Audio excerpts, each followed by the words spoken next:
Welcome to Happy Bull, where stories for grown-ups spark joy, inspire growth, and transformation.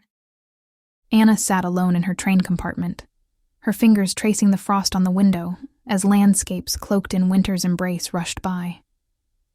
Each passing mile nudged her closer to the inevitable, the family Christmas dinner. It was an annual ritual she'd grown to dread.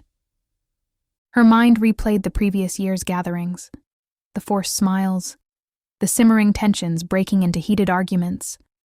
It was a dance of dysfunction, a ritual of regret.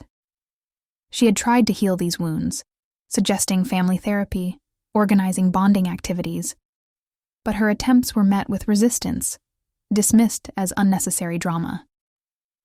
Now, as the train rhythmically swayed, Anna felt a deep sense of isolation. Closing her eyes, she tried to envision a different kind of Christmas, one filled with laughter, warmth, and genuine connection. But the image was fleeting, like a wisp of smoke dissipated by the wind. Her heart ached for something she couldn't name, a longing deep and unfulfilled. As the train chugged through the snow-laden landscape, Anna's thoughts were a mix of nostalgia and apprehension. The upcoming family reunion loomed large in her mind, a specter of past hurts and unmet expectations. Yet, a part of her clung to a thread of hope, a faint belief that maybe, this year, things could be different. Perhaps her continuous efforts at personal growth, therapy, and her newfound understanding of herself could pave the way for a new beginning. But as the train journeyed further, carrying her closer to her family home, that hope wavered, dimmed by the weight of her past experiences. Anna sighed, gazing out at the passing scenery, a landscape beautiful yet distant, much like her dreams of a happy family Christmas. The train, a serpentine ribbon against the snow, was more than just a means of travel for Anna. It was a temporary escape from the inevitability of familial tension. Her reverie was broken by the arrival of two passengers, Mark and Lily, who joined her in the compartment. Mark, with a weary but kind face, carried the aura of someone who had seen many Christmases alone. Lily, on the other hand, exuded a warmth that seemed to light up the small space. Her cheerful disposition and a bright scarf loosely draped around her neck painted a stark contrast to the cold world outside.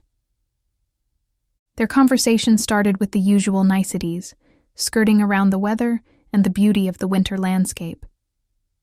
But as the train trudged along, their dialogue deepened, branching into more personal territories. Anna listened, initially reluctant to share, as Mark spoke of his family across the country, his voice tinged with regret. "This year the distance feels even greater," he said, looking out the window at the passing fields blanketed in snow. Lily chimed in with a tone of understanding. "I've always loved the spirit of this season, the togetherness it brings," she shared. "But my family never celebrated Christmas. We had our own traditions. Still, I find joy in the holiday's warmth and the connections it fosters." Anna found herself drawn into their stories, each word chipping away at her own walls. Encouraged by their openness, she shared her tale, the story of a family that sat together yet remained worlds apart, of Christmases filled more with conflict than cheer. "Every year, I hope it'll be different," she confessed. "But it ends up the same, arguments and a deepening sense of disconnection." The trio sat in a companionable silence, each lost in their reflections as the train continued its journey through the winter night. The conversation shifted naturally, weaving through their pasts, their hopes, and the little joys they found in life. It was a tapestry of shared human experiences, of sorrows and small victories. As the train journey neared its end, an air of reluctance hung in the compartment. The bond they had formed in those fleeting hours felt too significant to be left behind in the transient space of a train journey. It was Lily who broke the silence with an impromptu invitation, her voice tentative yet hopeful. "Why don't you both join me and my family for Christmas? We might not have the traditional celebrations, but we have an abundance of warmth and welcome to share."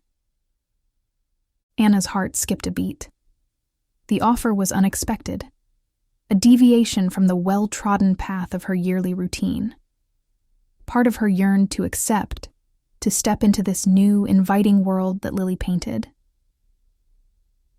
Yet, hesitation held her back, a fear of the unknown, of stepping away from the familiar discomfort of her family gatherings. Mark accepted with a grateful smile, his eyes lighting up at the prospect of a Christmas spent in the company of newfound friends. Anna, still on the fence, weighed her options. The thought of another predictable yet painful family Christmas loomed over her, casting a shadow on the possibility of something different, something potentially joyful. As the train pulled into the station, a decision hung in the air, as delicate and significant as the first snowflake of winter. Anna took a deep breath, her mind swirling with the echoes of past Christmases and the promise of this unexpected invitation. In that moment of quiet resolve, Anna made her choice. She turned to Lily, a mix of apprehension and excitement in her eyes. "I would be honored to join you," she said, her voice barely above a whisper, yet carrying the weight of 1,000 unspoken hopes. The train slowed to a stop, marking the end of one journey and the beginning of another. As they disembarked, the cold winter air felt less biting, tempered by the warmth of the new friendship they had formed. The invitation had opened a door to a different kind of celebration, one that held the promise of laughter, understanding, and the true spirit of the season. And so we close the pages of our story today. If you've found a spark of joy or inspiration in our story, join us for many more. Click follow, hit subscribe, and become a part of our Happyable community. And remember, you are the author of your own Happyable ever after. Write it with joy. Live it with passion. Keep creating your happiness narrative.